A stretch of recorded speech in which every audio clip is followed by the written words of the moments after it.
Good morning! Gamit ang ating sentido komon, abay, kikilatisin po natin kung ano ang sanhi at dahilan ng kahirapan. Kahirapan sa buhay na sandamakmak sa ating mga kahanay sa puwersa, 99.9% it's sa puwera. Sino ang may kagagawan at ano ang karapatang lunas. Pero bago lahat, abay, mga lumay dapat na natin palitan sa 2028. At syempre, pahirit muna ng suporta sa ating pong Juror Advocacy channel sa YouTube, Mr. Juror Kit Kilatis Lagare. At mag-subscribe po kayo, libre lang naman. Paki-like at paki-share. Napakalaking ambag na po ang mga iyon pag inyong ginawa, para sa atin pong advokasya, And so, umpisa na po natin. State of the nation. Ano po ba ang state of the nation natin sa kasalukuyang panahon? Abay, ito po. Magpapakita po tayo ng resibo ng atin pong state of the nation. Umpisan po natin sa kalunos-lunos na kalagayan ng ating mga kababayan, ng iba sa sementeryo na nga po nakatira. Katulad halimbawa po nito. Nasaan ka na? Pakita ka, magpakita ko. Ayan, Yusin natin ang ating ayan. Malinaw po ang ating mga kababayan, ang marami sa ating kababayan ay nasa kalunos-lunos na kalagayan.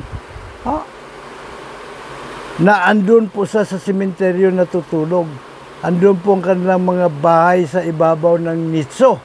Abay, sa bagay, sabi nga sa kanta mapalad ka o kaibigan, napakaingay ng mundo. Sa sementeryo ka man nakatira, walang ingay, walang gulo. Nakita niyo po, sa mga estero na napakarumi, nasa napunta yung pondo para sa pabahay ng gobyerno. Sa mga bulsa ng mga salot na kurakot, tingnan mo po yung ating mga kabataan. Sa bagay, masayahin pa rin po sila. Kasi hindi man alam na hindi dapat kito kalagayan Tinitiis na lamang nila.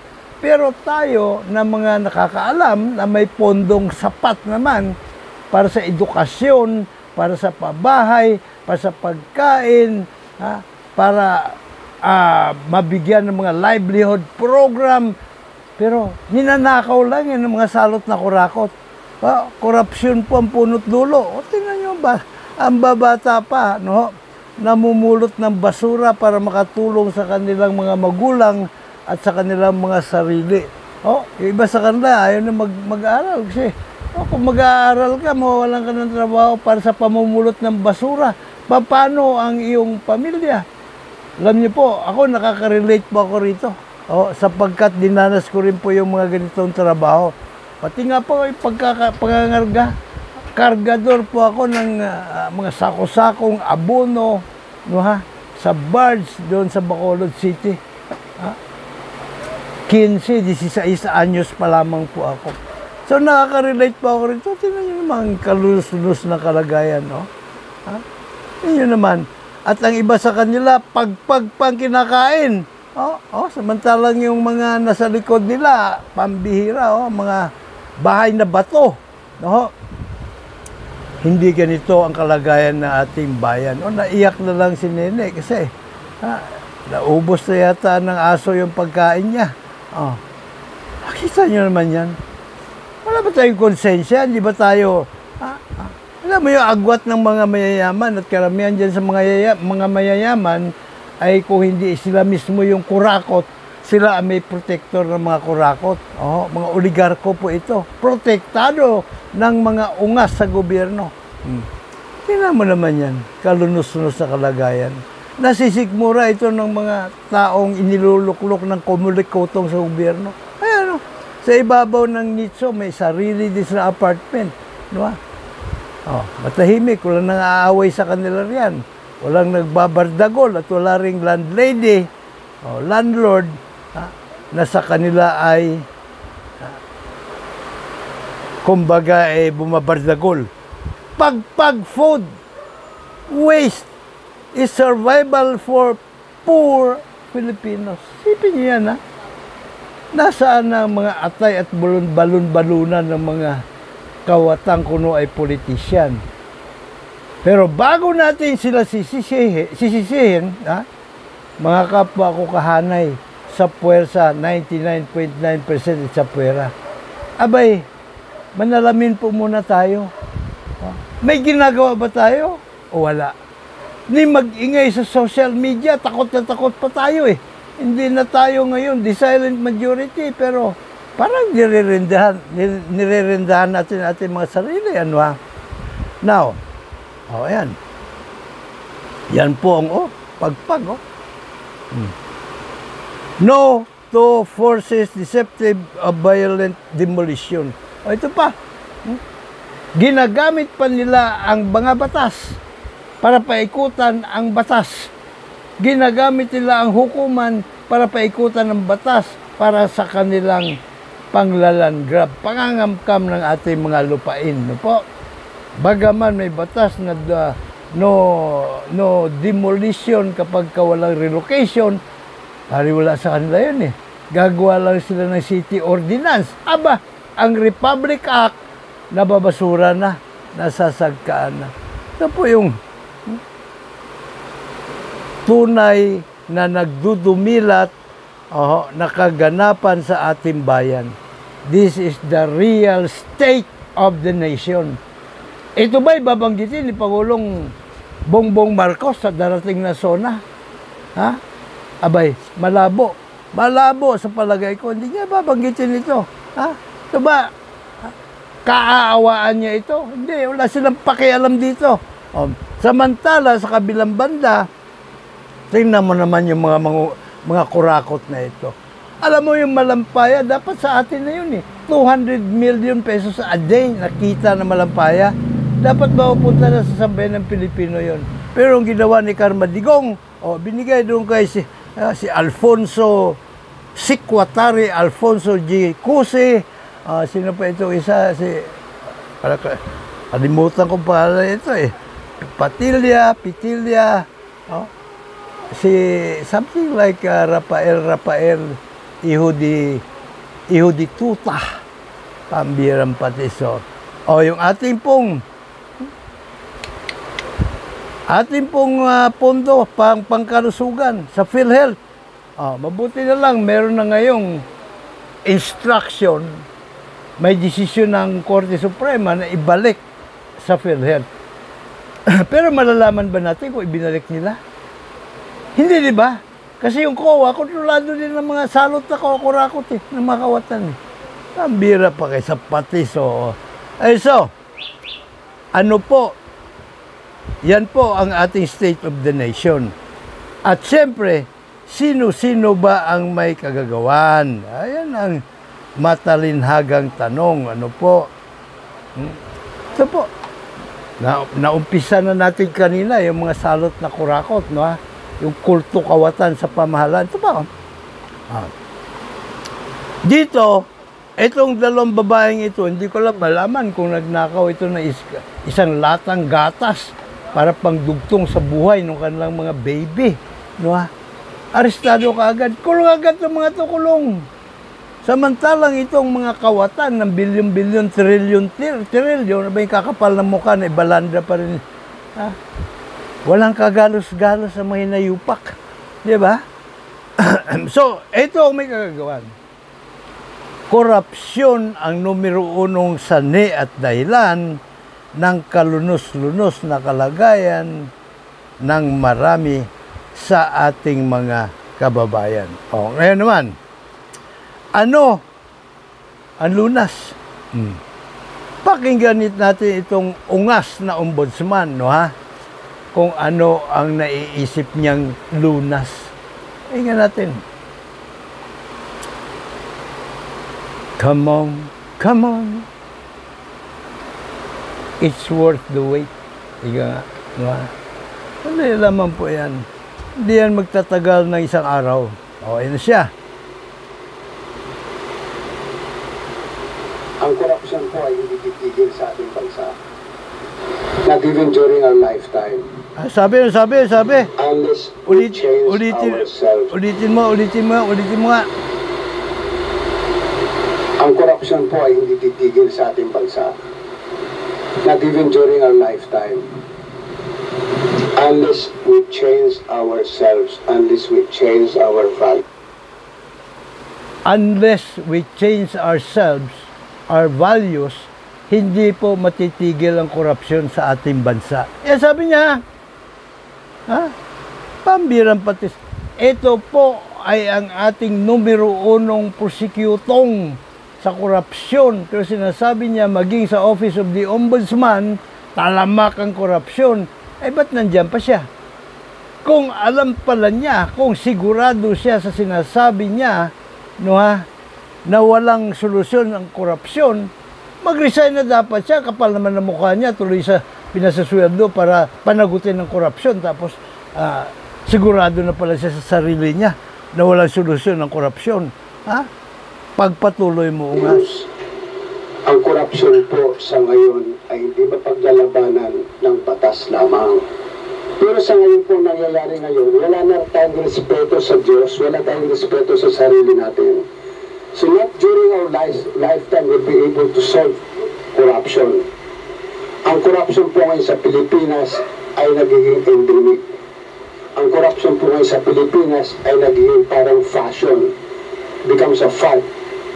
Because money becomes power. And if you have power, talagang kailangan sikat ka. Tumataas po ang incidence ng corruption sa bawat ahensya ng gobyerno at magugulat po kayo. Mayroong mga departamento ng gobyerno, hindi nyo akalain ay corrupt, akala nyo natutulong. Pero mas corrupt pala yun sa ibang ahensya ng gobyerno na akala nyo ay corrupt. So, ang tinutukoy po niya ahensya ng gobyerno dito, yung ahensya niya mismo, yung Office of the Ombudsman. Pero hindi po totoo, fake news po yung sinasabi niya na wala po daw batas na magagawa para matuldukan ng korupsyon. At fake news din yung sinasabi niya na kailangan magbago tayo, baguhin natin ang ating mga sarili na kung saan tinutukoy niya, malamang ay yung mga kapwa niya na sa gobyerno. At matakot daw sa Diyos. Pambihirang patiso. Ito'y tumanda na walang pinagkatandaan patutunayan ko po sa inyo na maling-mali ang sinasabi nito ni Ombudsman Martires. So, bago ko lang buksan ito, tayo po ay magkakaroon ng Kalayaan Caravan. Bakit Kalayaan Caravan? Sapagkat huwad po ang ating kalayaan. Ang tunay na kalayaan ay may kambal tuko na pagkapantay-pantay. Hindi naman po pwede yung nagnakaw lang ng isang latang gatas ikukulong mo. Pagkatapos yung mga nagnanakaw ng bilyon, trilyon, hindi mo ikukulong. Diba? Hindi ganon. So ito po, habang papaliwanag ko po itong ating Kalayaan Caravan, ay pakikita ko muna sa inyo ang ating mga nagawa na isagawa na. Tayo po ay tayo po ay nag-lecture. Maraming salamat kay General Larry Grahida, ang founder po ng 5 Pillars of Justice. International, hindi lang Philippines ito international pa, na tayo po ay naimbitahan para ipaliwanag ang kaibahan ng 5 Pillars of Justice na meron tayo sa Pilipinas at ang 5 Pillars of Justice na meron sa Amerika. Ha? Now, tayo din po ay nanumbrahan dito bilang Director for Justice Change ng 5 Pillars of Justice International. Tayo po ay nakapagsagawa na rin ng mga juror awareness. Parang kuan ito kahalintulad dito ng alam mo na yung town hall meeting doon po sa Quezon City Circle, no? Teka, parang Tagalog ako kung maka-circle. Quezon City Memorial Circle. Yon. Hindi ko makakalimutan yan. Tinuro sa amin sa elementarya namin teacher Di ba? Ang tawag doon anya ay half open O. Hindi circle, kundi circle. Ha! Pambirang pati sa But anyways, ito, pandemic pa ito, kaya nakamaskara pa ako niya, full face shield pa ako, Ito ay, ayan, doon din ito, sa Quezon City Memorial Circle, Pagdating ng panahon, magkakaroon din po tayo dyan ng Kalayaan Caravan at Juror Awareness and Open Forum, di ba? Ayan na. Pagkatapos, ito po ay nangyari naman doon sa Aloha Hotel. Nagkaroon din po tayo doon ng Juror Awareness Forum. Awareness and Open Forum, ito naman po ay sa, saan nga ba ito? Sa Hotel ni Lucitan, Ramada. At ang main sponsor dito ay ito si Sia Albani. At ako'y naging isa sa mga guest speaker. At ang akin naman pong paksa ay jury justice system. Jury justice system for peace. Hindi po talaga tayo magkakaroon dito ng kapayapaan kung walang jury justice system. Bakit kanyo? Pag may jury justice system, tiyak po yun, may katarungan sa buong bayan. Kapag may katarungan sa buong bayan, may kapayapaan. At syempre, yung kapayapaan na yan, may bit-bit na kaunlaran. Kaunlaran sapagkat unang-una, yung pong mga mana from heaven ng Panginoon, para sa ating lahat yun Isa ngayon, ang kumakaw-kaw lang rin sa ating mga ginto na pagbilhan noon, sa ating pong mga oil, sa natural gas at iba pang mga precious metals, mga nickel, yung pong mga kawatan lang na kuno ay politician na naluklok sa pwesto. Kasi pag wala ka sa pwesto, hindi ka kasama sa hatian ng mga pinagnanakaw nila. So yan po, ang ating pong awareness doon. At siyempre, ito po ay bahagi ng open forum kung saan sinasagot ko ang ba't walang boses to? Sana? Ang mga katanungan. Wala ng boses. Ang birang boses ito. Ito pala. Well, they have rulemaking powers, right? They can include that in the rules of court. And so that's before the mode of amending or adopting the jury justice system. There's a fifth mode, revolution. Which is what? Ito po ay patungkol doon sa aking inihain sa Supreme Court na kung maaari isama sa rules of court ang trial by jury o we the sovereign Filipino people. Pero hindi nga sinang-ayunan ng Korte Suprema dahil wala daw silang mandato. Ang ponente, nung sumagot sila sa akin, en banc, ay si Lucas Bersamin na ngayon ay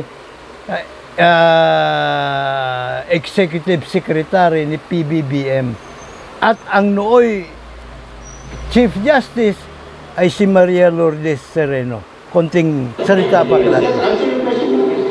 No, which of the five are you going to do?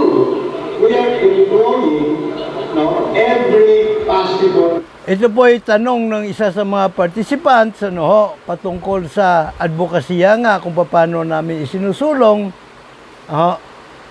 Pero noon at ngayon na iba na. Kasi noon, may balak na rin matagal na bumuo ng partido o mga itsapuera para sumabak sa politika, imbis na magbarilan tayo riyan, batuhan na lang tayo ng sagradong boto. Ay, sandamakmak ang boto po natin. 99.9% pwesa. It's a pera. Matatalo kaya tayo nila? Siyempre, gagamitin nila ang hukos-pikos ni Komuli Kutong. Pero gagawa natin ang paraan yan sa pag-usad ng panahon. Opo. So, ayan General Renato P. Miranda. Ito, naging Marines nito noon kung hindi ako nagkakamali, si Colonel Odi Arroyo ito, Malamang hindi ako nagkakamali dyan, Ayan. Ito po naman ay namayapa na ito, sumalangit nawa, ay si Covarrubias, ito naman, sa 5 pillars of justice po ito, nabalik tayo roon. Pero, sandali muna. Uusad tayo. Ay, yung aking anak na si Jordan Six Lagare na nasa ngayon sa Daily Inquirer nagtatrabaho. Ito naman, yung presentation sa office ni Senador Coco Pimentel. At tayo ay nahiritan niya na ipresenta sa kanyang mga legal staff, ang beauty ng hukuman trial by jury na siya naman ginawa natin. Kasama ko pa rito si Attorney Waray, si Attorney sa senior citizens, misis niya. Ayan, sa office yan ni ito na ba yung mga staff? Ayan, mga staff yan, legal staff yan Senador Coco Pimentel. At ito naman sa Palawan, sa Puerto Princesa, sa mga katutubo. Alam niyo, ang mga katutubo hindi mahirap kumbinsin na sumuporta sa pagpairal ng jury justice system. Bakit kamo? Abay, simula ng panahon bago pa pumasok ang Kastila hanggang ngayon, jury justice system ang umiiral sa mga tribo. Kaya kabisado nila, maging sa mga Muslim. May mga konting dapat lang iplansyahin. Kasi yung kanilang proseso noon, maging ngayon, ay medyo merong mas maganda tayong ini-introduce. Ito nga yung American style. Particularly yung pong sa California Judicial District. So yan, kumbinsido po sila. At alam po ba ninyo, ang dami-dami kong reklamo na tanggap galing sa kanila. Yung iba, kinakamkam ang lupain nila. Kuno, i-expropriate ng mayor para gawing airport. Abay, nung nabakura na yung area nila, nasimentuhan na marahil, runway, abay, biglang may in-expropriate naman doon sa ibang lugar. Parang sistematikong pangangamkam. At ang sistema doon, tayo, pondo ng gobyerno, gumagastos para mapatuyan ng kalsada. Di ba? Karumal-dumal na. Ang bira pa sa patis. Ayan, yung mga katutubo roon, iba't ibang grupo ito. At halos lahat ng mga bayan-bayan doon po sa Palawan, may mga Batarasa, may mga kung saan-saan pa, Rojas, may mga representante. At dito ko rin humingi sa akin ng suporta. Yung pong isang buong pamilya ipinakulong. Nakipagsabuatan pa yung DNR. Kasi kinakamkam yung lupain nila So ang ginawa, yung lupain kinakaingin nila, abay pinalabas ng mga taga-DNR na sila daw ay guilty sa cutting of trees na kaso. Walang piyansa. Cutting of trees. Samantalang ganito lang kalalaki. Kasi kaingin nga nila every 2 years. Sinusunog nila yun Pambira talaga. So, yung pong mga ahensya sa gobyerno na dapat sana yung mga ngalaga sa kapakanan nating mga itsapuera, nagpapagamit pa sa mga land grabber. Anong kaya natin kay Cynthia Villar at kay Camille Villar kung paano nagagawa ng mga land grabber ang ganitong mga modus operandi. So kami din po ay naimbitahan dito po sa radyo mo nationwide sa Palawan.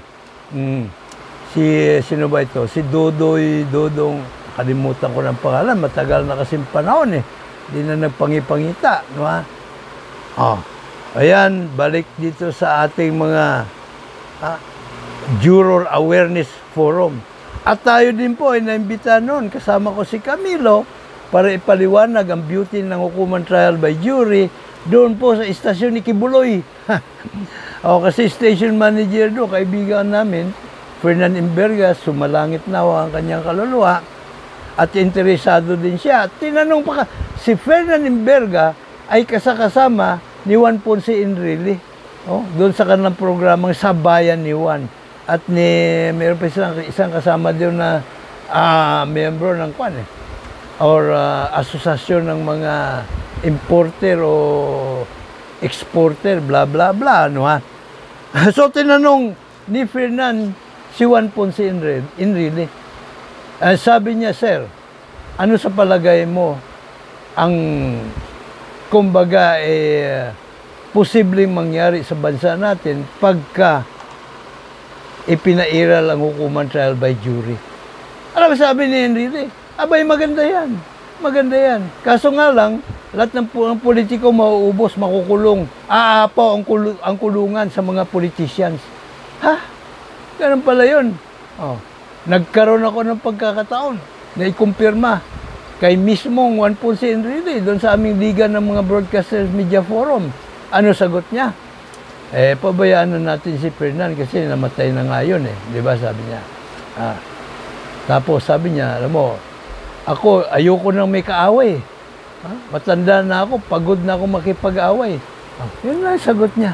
Hindi niya kinumpirma o dininay na sinabi niya kay Fernan na kapag jury justice system umiral sa bansa, nako, lahat ng mga kawatan dadamputin sa kulungan. Pambira, natapos na ba yung ating presentasyon? Tapos na yata, ano? So,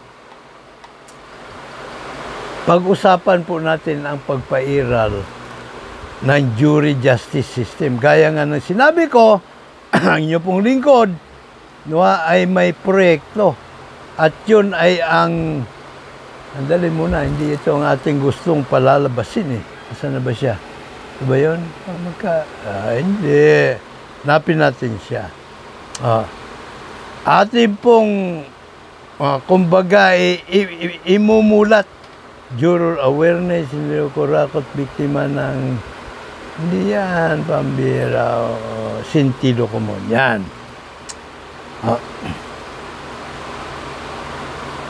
Tayo po ay magsasagawa ng pagmumulat. Okay? Imumulat po natin, bakit ayaw mong lumabas? Palalabasin kita. Yan, para lang mas lalo ninyong mauunawa ng aking pinanggagalingan. Magsasagawa tayo ng pagmumulat. Lilibot po tayo sa buong bansa.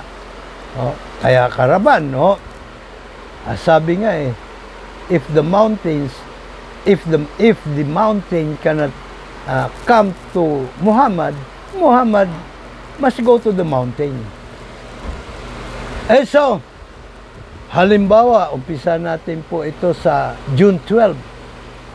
Magsasagawa po muna tayo ng public forum, Juror Awareness and Open Forum sa Luneta. Preferably, nandun na tayo mga alas 9. Pagkatapos ng programa nila, tayo naman ang magprograma. So, yung Juror Awareness and Open Forum, malaya pong magtanong ang kahit na sino. At kung meron kayong kontrapektos, kumbaga, pabor o kontra, kumbaga, sa akin pong mga sinasabi, pwede nyong ilapag. Pwede nyo akong questionin. Basta't sang-ayon o alinsunod lamang sa kagandahang asal. Aalamin din natin yung pong may mga problema. problema sa pabahay, no, problema sa batas, na pagkaitan ng batas, yung mga kamag-anak na ikinulong na walang kasalanan o kaya ay nangitlog na sa kulungan, overstaying na, hindi pa rin makalabas-labas, no? No? Tayo po ay gagawa ng kaukulahakbang para maiparating sa kinaukulan. Mahirap man pong ipaglaban ngayon sa hukumang trial by palakasan, pero pag lahat po tayo nagsigawan, nag-ingay po tayo, hindi sila makikinig, hindi po ba? So, pagkatapos niya tutulak tayo papunta ng Kawit, Cavite. At doon muli magsasagawa tayo ng Juror Awareness and Open Forum. Sa mga gusto sumabay, maaari po kayong sumabay sa kalsada habang nandun kami, naglalakbay at busina lang tayo ng tut, tut, tut, tut, tut, di ba? Let's go! Tut, tut, tut, tut, tut, tut, tut, tut, tut, tut. Let's go! Di ba? Sa ating paglalakbay patungo sa tunay na kalayaan na may kambal tuko na pagkapantay-pantay sa ilalim ng diwa ng tunay na demokrasya. So pagdating po natin doon, magsasagawa tayo ng open forum again, and then uwian na. Pagkatapos niyan, i-schedule na po natin. Mula dito sa Maynila, una po muna tayo uusad doon sa norte. Norte. So bawat bayan, siguro mag-i-stay ho tayo ng mga ilang araw para atin pong maikasa ang Juror Awareness and Open Forum sa isang lugar, most likely sa plaza. Kasi yung plaza naman kung kuwan yan, zona libre yan diba? Yung mga Freedom Plaza. Pwede tayo magsagawa ng programa doon kahit na walang permiso, walang permit. No? Mga public Freedom Plaza, walang permit na kinakailangan rin. Or, maaari din doon sa bahay o area ng isang lugar na imbitahan tayo ng may-ari. Siya kumbaga ay tutulong sa pag-oorganisa. So pagkatapos niyan, punta naman tayo sa susunod na bayan, susunod, hanggang sa tumulak tayo papuntang South Luzon naman. And then, balik tayo sa may gawin ng Matnog para tumawid sa Visayas at Mindanao. Yan po yung plano. Siyempre, hindi naman kayang, kumbaga, hindi ko kayang mag-isa ito. Kahit nakasama ko pa ang ating team juror, advocates, ang mahalaga dito, lahat tayo, sa diwa ng bayanihan, magtulong-tulong. Diba? Supportan natin. Mag-ambag-ambag lang tayo ng piso-piso, ayos ng buto-buto Pero no string attached po ito. Diba? At habang iminumulat po natin ang ating mga kapwa kahanay sa puwersa 99.9% sa puwera, sabayan na rin po natin ng panghihikayat na magtatag ng chapter sa mga barabarangay, syudad-syudad, munisipalidad, at probinsya. Para pagdating ng 2028, gamit ang ating mga sagradong boto, tayo naman ang magpatakbo sa gobyerno like hell, no more. Kaya dapat lang juror ka. O pa rin po yung lagi nakandang maglingkod, Mr. Juror Dr. Sixto Kitkilatis Lagari po, lamang PhD, Public Administration, Honoris Causa. May God bless us all. May God bless Philippines.